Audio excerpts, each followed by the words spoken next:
I mean, Are we turning it in like for you to look at it? Just to check if we're on the right path? yeah, So it's not stressful, but I don't think I'm gonna be late on it, but I mean, I can make it a different time. Right. I'm gonna have to extend mine. Were you in HBSE a year ago? Two? Human behavior in the social environment. And 1 and 2. Every time I look at puppies, I just want another dog. Yeah, I know. Me too. It's like babies. Yeah, And I like that's actually kind of funny.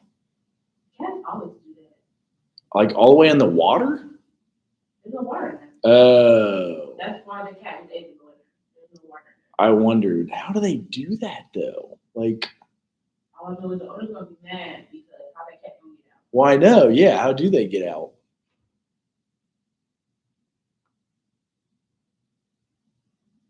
Well, Well, I guess you could stick her head in there. that's insane. Yeah. My mom said if a cat can figure out a way in, he can figure the way out. She only said that because my cat actually got stuck in the washer. That is pretty funny. Then he got stuck in between the washer and the wall. I don't know how he got stuck in there. And then he was in the dryer, and my brother started the dryer, but the cat was in there.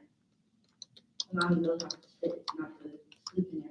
So I wrote, how light can a grant proposal be to not be rude? Hmm?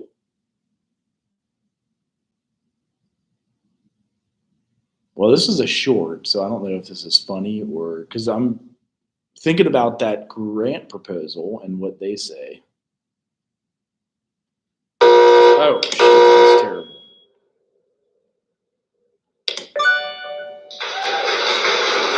That's kind of dumb. It do be like that. You can't say we need money. You can't say we want money. It be like, oh, our cause, we cut it. Do you even take it before? Uncomfortable truths about the grant you need. Well, this might be it about the like lateness because I'm just, as we write these and learn how to write these. I feel like if you're late, You haven't already got a product to sell and you're not sure where to start, then I hope this. If you're late, it's not good, you're saying? yeah, I feel like if you're late on a grant proposal, it's an automatic no if you're late. Now you might catch some be like, oh yeah, you can still turn it in, but there's gonna be like, well, we were late. Now your paper gonna show for it, like, it's late. You have to show for it now. The end for a bonus pro tip, especially if you need immediate financial help. Truth number one, grant deadlines are real. A few grant funders have monthly deadlines, like the Amber Grant for Women that I covered recently. There it Most is. funders, however, accept your grant proposal less often, maybe quarterly or annually. You can submit a grant proposal a few days before a grant deadline, but not after. A late grant proposal is an unfunded grant proposal. That's what we Truth number just two, did. grant rules are real. Government agencies and private funders both consider two things equally important when it comes to grants: mission and location. The mission is to see something grow or change in culture, but their funds won't cover the globe. So grant funders will select specific geographic locations to award these funds. Truth number three, grant numbers are real. By numbers, I mean the grant budget. Grant funders often read the budget page of the proposal first because grant reviewers look for financial experience and capacity to manage a grant award. And the funder is most often not interested in giving sole supporters. She did write back. Or nonprofit project. And if you're not a numbers person, check out my tutorial on grant budgets, link above and in the description below. Truth number four. Oh, she did write. I don't believe they have finished the documents yet. I expect they need the docs from you before they can put everything together. Let me know anything from me to help you get finished. I'm also happy to hop on a call if we need help. Okay. But you're asking them to fund. I have 2 videos on good grant writing, link above and below. Truth number 5, grant competition is real. I have never heard of a grant funder awarding grants to everyone who applied for 2 reasons. First, they received far more grant proposals than they can support. The second reason, many grant applicants don't follow application guidelines. Friends, just read the rules. If your project doesn't fit, don't waste the time to apply. Instead, check out the Grant Chatter videos. I actually have hundreds of links to thousands of grants. You can find at least one basic advantage. Truth number 6, grants are not immediate financial help. Back in truth number 1, I mentioned that deadlines are real. So is the time that a grant funder takes to collect all the proposals, then go through at least one review, then announce their awards. Sometimes this takes weeks. Government grants can take over a year. I hope it Here's doesn't my take a bonus. year. There are easier options. If this grant process takes too long for your business or nonprofit, She you can probably, look at loans, crowdfunding, or other fundraising. oh, More information is linked below. But if you personally need immediate financial help with rent, utilities, or food, I have 2 options for you. One, in the US and Canada, you can make a free phone call to the number 211. Operators are Really? trying to link you to the services you need he makes, located near you. hello. Second, in the US, go to benefits.gov and answer a series of questions to be linked to government benefits that you might be eligible for.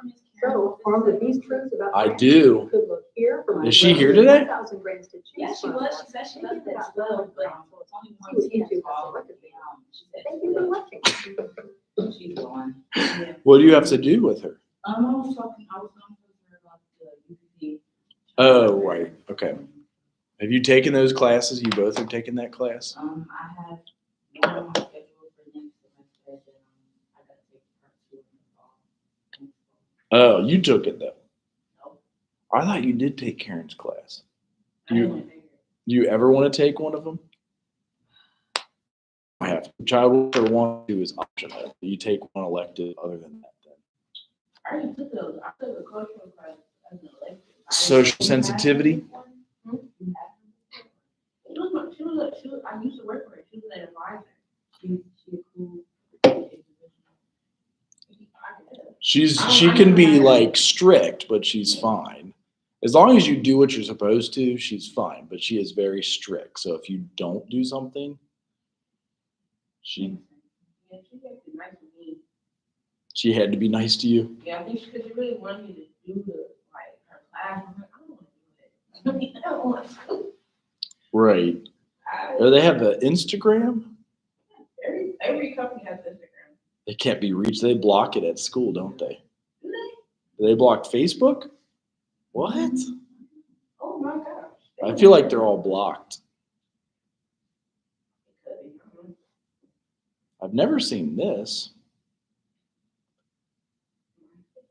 Oh, these guys fund.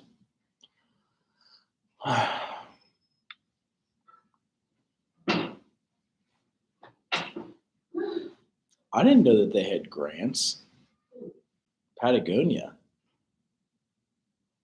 Corporate grants, international grants, and what would we be like? Non-local or national projects within the U.S. Yeah. So that's one option for funding. I'm trying to look at these different options for funding. If like,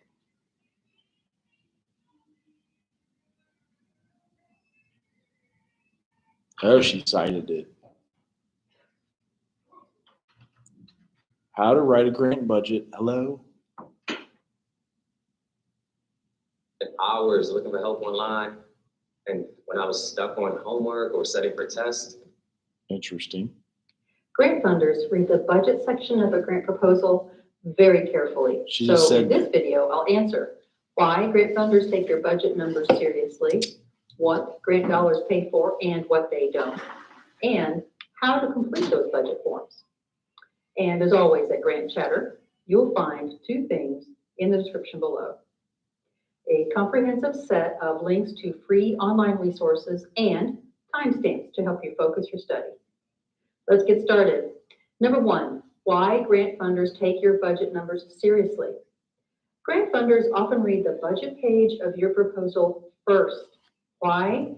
Grant reviewers look for organizational experience and capacity to handle a grant award, and the funder also wants to see broad community support of the project because the funder is most often not interested in being the sole supporter of a project. That said, which budget are we talking about anyway? Your organization's annual operating budget? Yes, if you're applying for general operating support. A specific program's annual budget? Yes, if you're applying for a single program.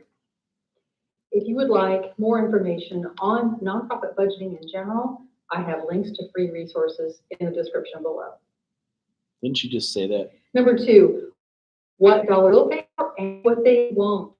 Grants will support direct program expenses such as supplies, training, or registration costs for those who can't otherwise afford the program. Probably not rent. Grants will support a small portion, usually 5 to 10% of indirect costs, such as administrative staff or facility costs. I didn't know And that. here is a list of expenses that most often grant funders will not support because these actions do not Rent, result in measurable electricity, outcomes over the debt, grant award period, Religious which is practice. usually 1 year.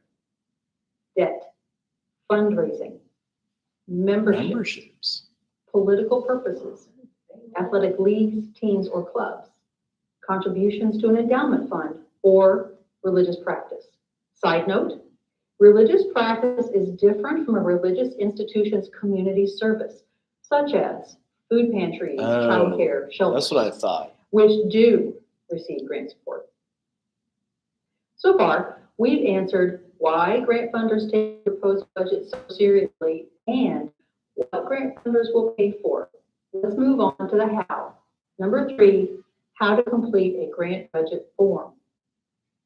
Grant funders use a wide variety of budget forms and formats, but there are a lot of similarities. To best illustrate how a grant budget form works, we need 2 things. First, a common style grant budget form. I created an example to use in this video based on the many grant proposal budget forms I've completed over the years. But there are Where 3 is it? parts: income, expenses, and a small but important summary section at the bottom of the form. Funders will be looking for a particular dollar amount in this section, so be sure to keep watching this video to get this important tip. Second, we need a project to fill in the blanks. So I invented a fictional example.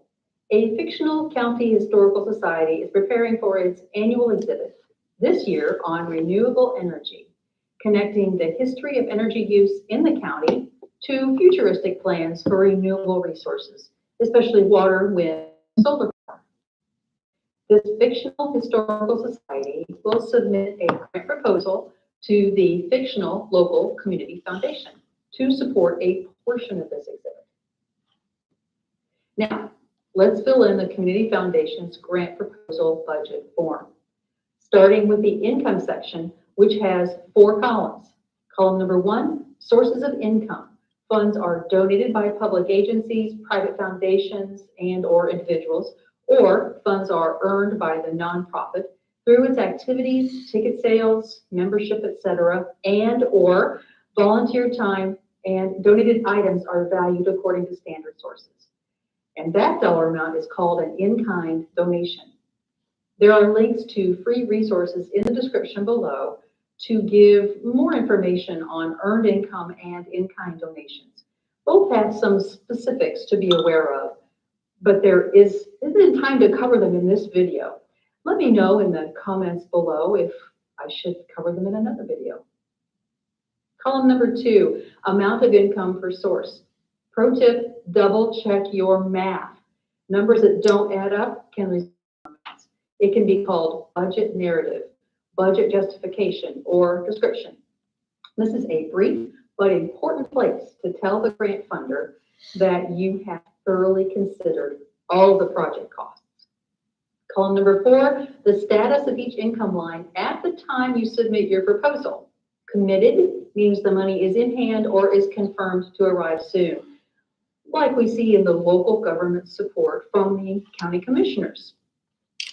Pending means the money has been requested, but the answer hasn't been received yet, like this request to the fictional community foundation, where the hoped for dollar amount is listed and the status is listed as pending. Then NA, or not applicable, because sometimes a row in a grant proposal budget form doesn't apply to the project. For example, the Historical Society did not request support from a state agency, so the dollar amount is $0 and the status is NA. The income section closes out with a total $5,000. The expense section is similar in format. Column number 1 breaks out the types of expenses, which are most often the people, places, and supplies directly needed for the project.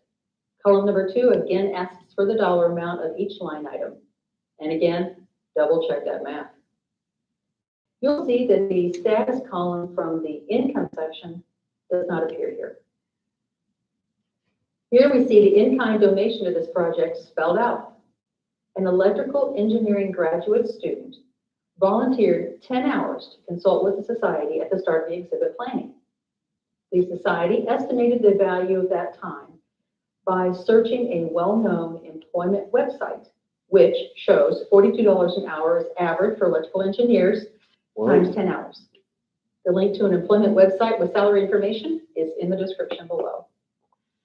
You can also see where the society intends to spend the foundation's grant dollars, if awarded, in the supplies and equipment section for an interactive kiosk to be installed so that visitors can learn more about energy production.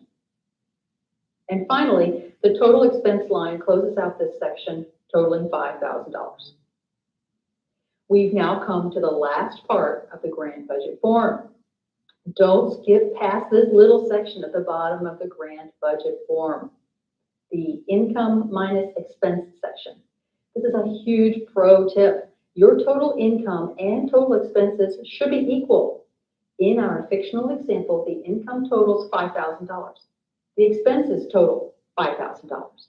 That gives us that one little number that grant funders want to see here, $0 remaining.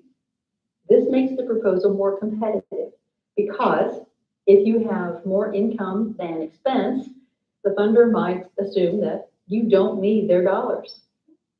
If you have more expense than income, the funder might assume that your organization doesn't have enough community support and can decide against awarding a grant for your project. Yes, some of these dollars are estimated, but your description column shows that you thought out the process, that the numbers are reasonable and is therefore more competitive. And now you've made it through a commonly styled grant budget form. Thank you for your time here on Grant Chatter. I hope you find that this information will equip you with the skills you need to grow your grant-seeking results. And now the closing B-roll, a series of video and still photos compiled over all 4 seasons from the same cozy. It continues to sell month after month. See you in the next And everything video. it sounds like a little opportunity just because it's a small amount of time. That's strange. So if you guys, what field of work did you want to go into when you actually graduate? Or do you want to work in social work? You don't know? I do, but then, I don't know. It's okay. Like I've changed mine 3 or 4 times. I had addiction recovery, then family counseling, then adolescent counseling, then teaching.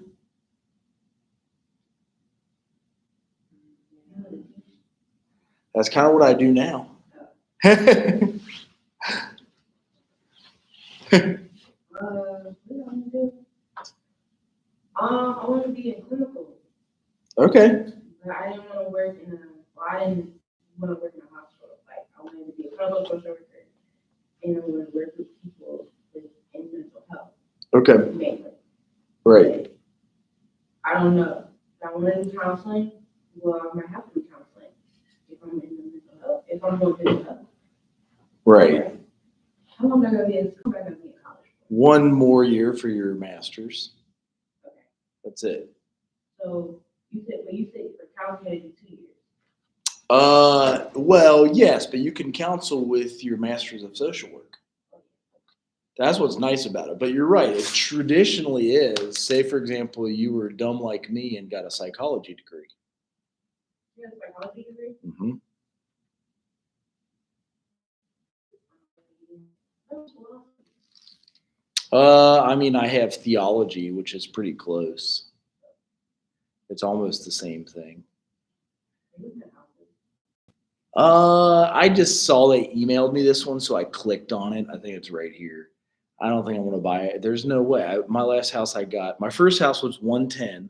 My second house cost 150, and then my third house cost 200. There's no way I could afford. Look at what that says it's cost. I want to see the monthly payment. It's going to be a lot.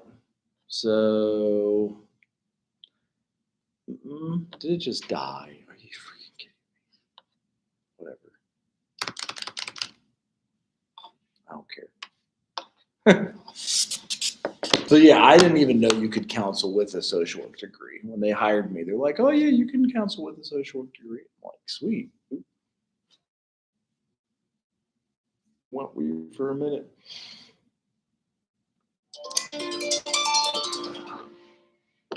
Excuse me 1 second. Are you okay? I'm in class. Yeah. No, are you okay? What's going on? Oh, okay. See if Sarah's baby's okay. Text them all. Yeah, call her right now and text me back. Okay, love you. Bye. The chair of our department had a hearing test on their baby yesterday. So I hope they're okay. So if you guys did any of these for your girl circle, you could do the Amber Grant for Women. Small business funding article if you did that. Quarterly grant design. Annual deadline image. That's weird. I want to see this. The Amber Grant for girls. Oh, you get 25,000. I mean, that would be good. Does she have to say what she did with it? Women.net founded Amber Grant in 1998. The grant was set up for one goal in mind: to honor the memory of a very special young woman, Amber Wagdale, who died at 19, before realizing her business dreams. Today, Women's.net carries a tradition, proudly giving away 30,000 every month. Holy crap! That's 360,000 a year. So, if you did a social work job, do you want to do the one that pays the most? I want to do something that I'm gonna not just have to do. Like I already said I'm gonna get my feet wet and pretty much a little bit of everything with social work. But starting out, I would like to go into like the criminal justice field, like FBI type of stuff. Mm-hmm. What'd you say? You have 23 too. But you graduate at like 22, right? Is that just so you could get your MSW before you go to work? Okay. No, that's good.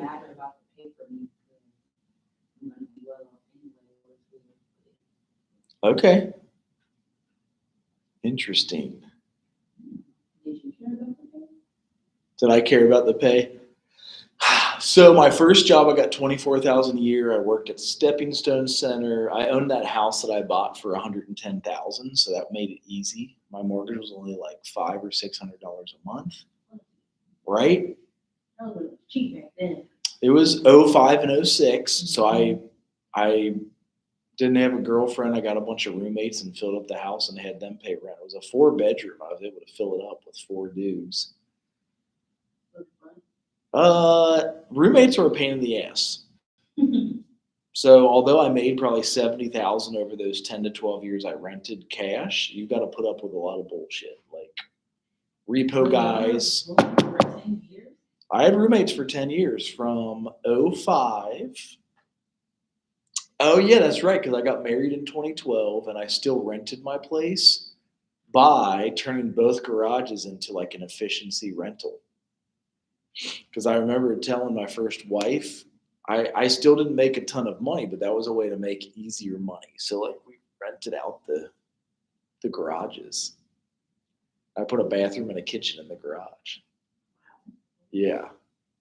Whoever got that house, lucky.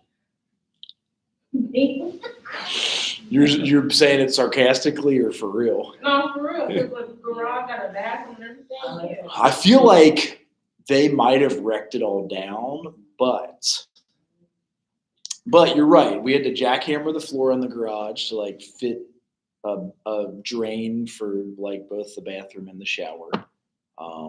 Dang, this one died too. I was going to try to show you guys something that it looked like. Actually, that would be funny. I think that I'm able to do it from the computer I'm zooming off of, which would be even funnier. But I should face it if that's the case, so it doesn't look too crazy. It seemed like a good idea at the time, but so when I sold the house, you're right, it was a 6-bedroom and a 4-bathroom. It was a tiny little house. Like, it was kind of also, it wasn't professionally done. Maybe I should say it that way. If you guys have ever had like uncles or dads or anybody do projects and they just do it themselves and don't do it professionally. So it wasn't well done, but I sold the house. That was the most important. My wife at the time said she would never have kids in Kentucky because it was too racist. That's where I lived first. So then we moved back to Ohio. That's what she says. That's where she's from. And we bought a house in the neighborhood that I grew up in. So here's what those all look like. Is this on YouTube? No, it's someone on YouTube. That would be nice, like a view of the house. No, I'm asking, it's someone on your YouTube live. Oh, let's see. Anybody out there? Nope. Pretty funny, huh? They watch it later. You get the option to watch it later. What'd you say? There was me sitting there like a dummy. So here's what it looked like.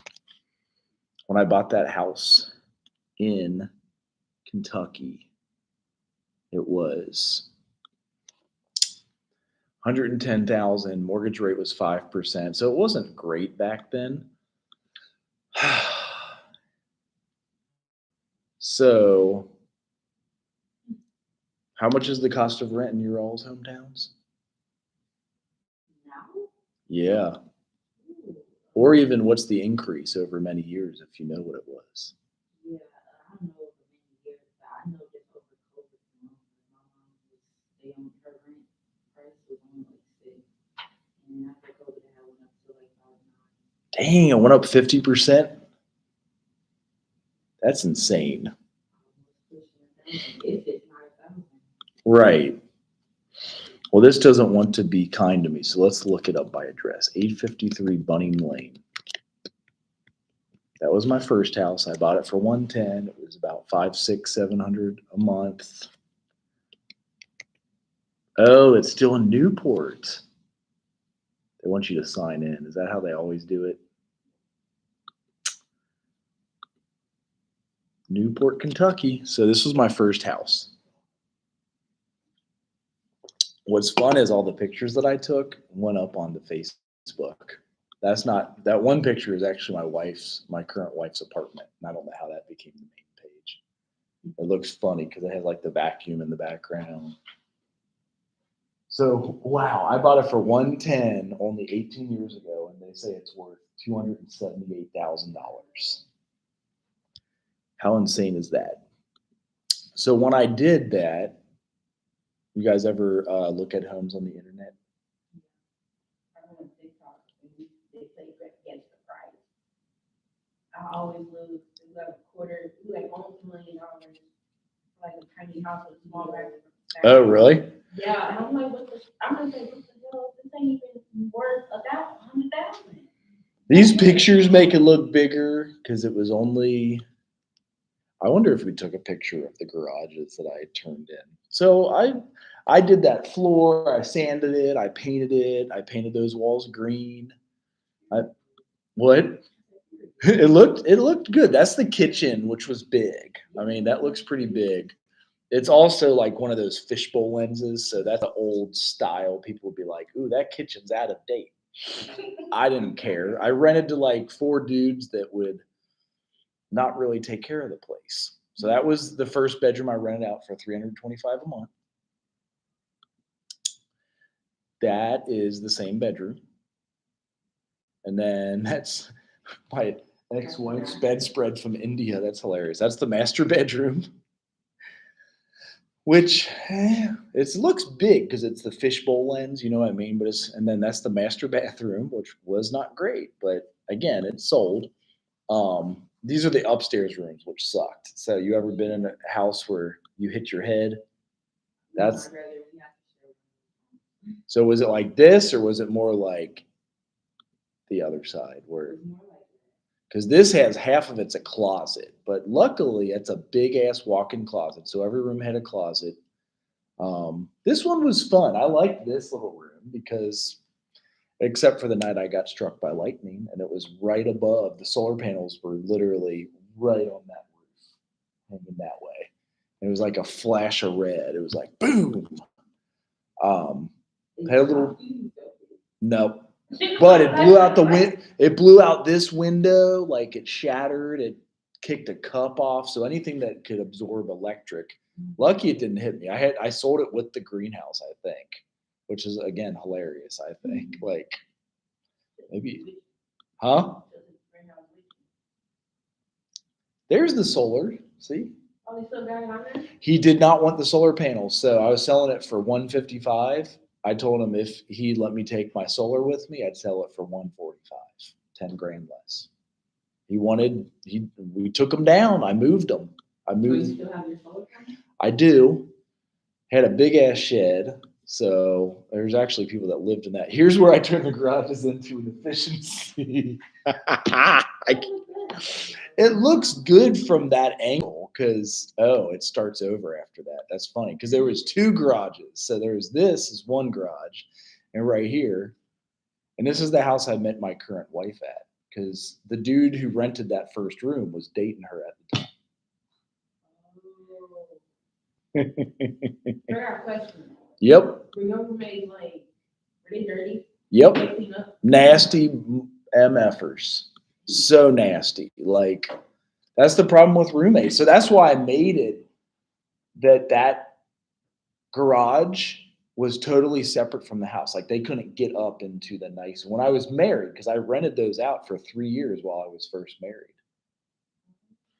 But they were efficiencies. They were totally separate entrances. They didn't even come into our house. They could. And I was semi-friends with them, and I didn't mind it until one day, I think it was Thanksgiving, the dude walked up because he was bored, and he, like, looked in the master bedroom where my wife and I were, like, hey. I was like, are you okay, bro? He was bored. I felt bad for him because he didn't have his family on Thanksgiving, so I went down and cooked some eggs with him. So I sold that house, and here's the next one.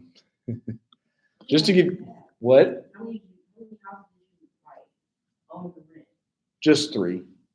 So Iris Avenue,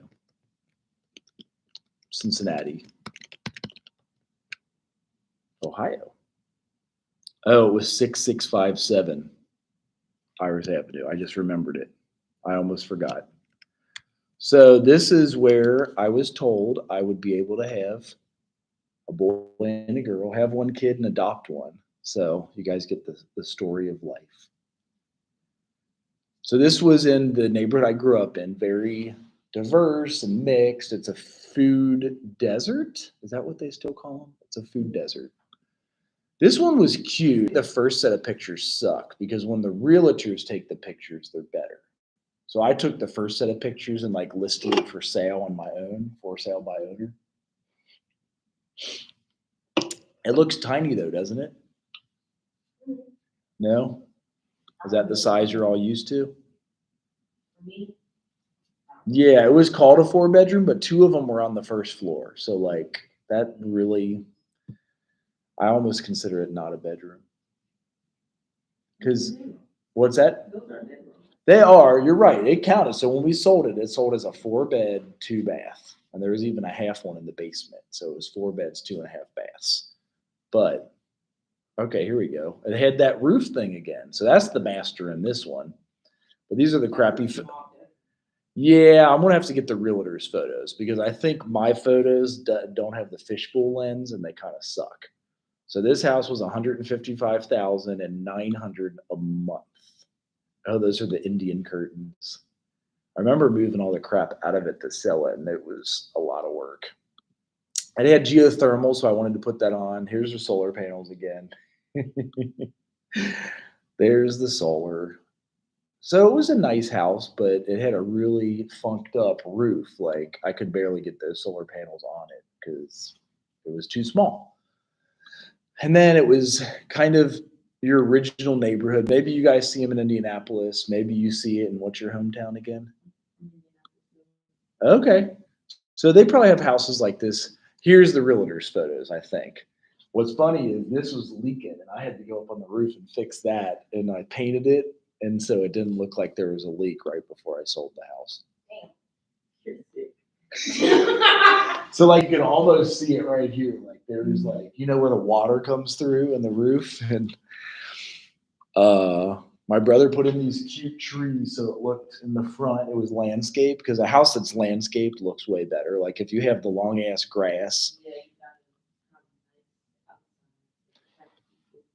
When we bought it, those garages did not work at all. The lawn looks like shit because that's like February, but he landscaped it well. And see, these fishbowl lens make it look huge. Like it almost looks, that's the biggest open space in the house.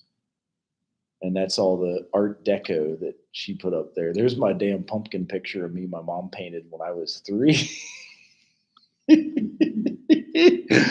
There's all the, oh yeah, then when I sold it because we were separated.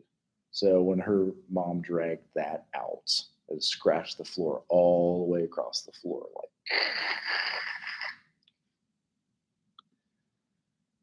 I don't think they care. Yeah, there's a big old, I had to like buff out that again. So tiny ass kitchen. I hate those. You guys have ever lived in a small kitchen where it's like, because if you think of it, 2 people can't even stand there really. It's like a doorway. So Yeah, kitchen was small. It was 2 stories. Living room was big, but the kitchen, it was like a square. And my mom, she'll get so mad because we would just watch her cook and then we'll get away. But she'll be mad at us if we watch her cook stuff. does this make the master bedroom look any bigger? It has the fishbowl lens now. It doesn't? That was the master. And that's a different angle of the master. Oh my gosh, I think I still have that thing. I definitely still have that because you never find good chest of drawers anymore. So this is the 4th bedroom. So this could be the master because these are like the big rooms that were on the 1st floor. So we dressed it up like it was a master bedroom. And then that's the 4th bedroom. I made it an office so it would look, but would you say this one looks better and bigger than the master? Yeah. Because it doesn't have the weird ass ceiling? So maybe that's what they did. I still know the people and I'm friends on Facebook, so I'll see them.